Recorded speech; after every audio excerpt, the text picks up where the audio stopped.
Good morning, everyone. Today we're going to talk about end-tidal CO2 and ventilation assistance in CNS injury patients, presented by me from Onslow County EMS. We're going to do an overview.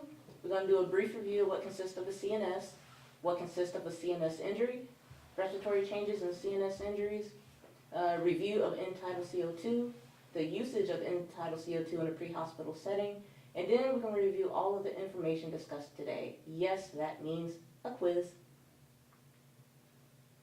Okay, CNS, it stands for the central nervous system. It consists of two things, the brain and the spinal cord. As you look at the picture, to the right, you see the brain, and then you see the brainstem, which is the pons and the midbrain and the medulla, and then you have the cerebellum. The brainstem is what controls the respiratory rate. It's very important, especially when it comes to CNS injuries. The CNS system acts as the integrating and command center.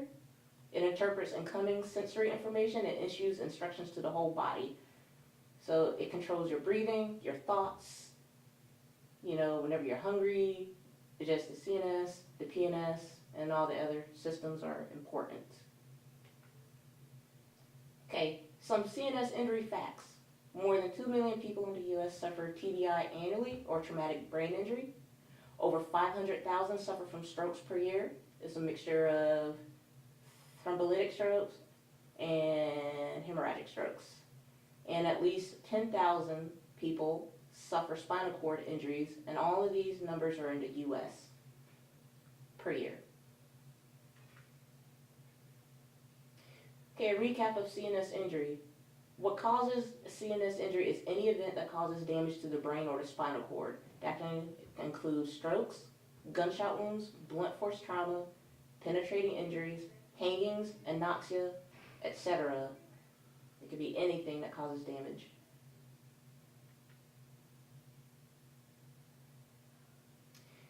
Respiratory changes in CNS injuries. The brain requires oxygen to function. It's very important. When blood supply to the brain is decreased, it triggers the release of chemical messengers, causing an increase in systemic arterial pressure, which helps to facilitate cerebral perfusion. Unfortunately, as the increased arterial pressure allows the brain to remain perfused, it also causes an increase in intracranial pressure, or ICP. The increased ICP results in a further increase in systemic arterial pressure. A vicious cycle ensues.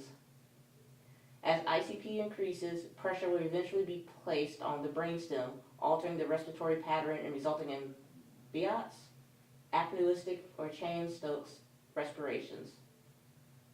This pattern, which includes increased blood pressure, bradycardia, and altered respirations, is known as Cushing's response, or the Cushing's triad.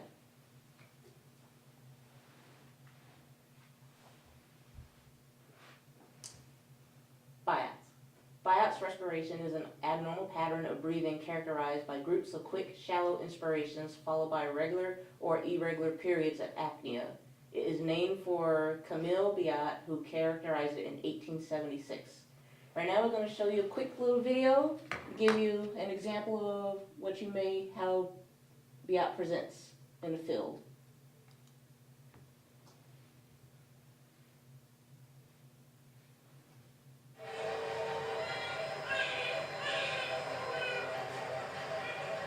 You can notice the brief periods of apnea and the respirations, how it's shallow.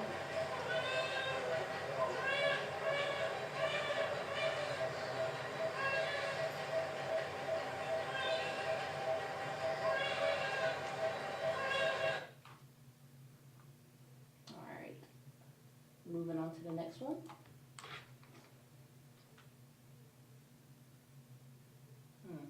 Click. There we go. Apneustic. Apneustic respirations, aka apneusis, is an abnormal pattern of breathing characterized by deep gasping inspiration with a pause at full inspiration, followed by a brief, insufficient release. Normally you see these a lot on people that's getting ready to pretty much go in cardiac arrest. And when you see this is very bad. The others are just as bad, but this is very bad. Just watch this guy.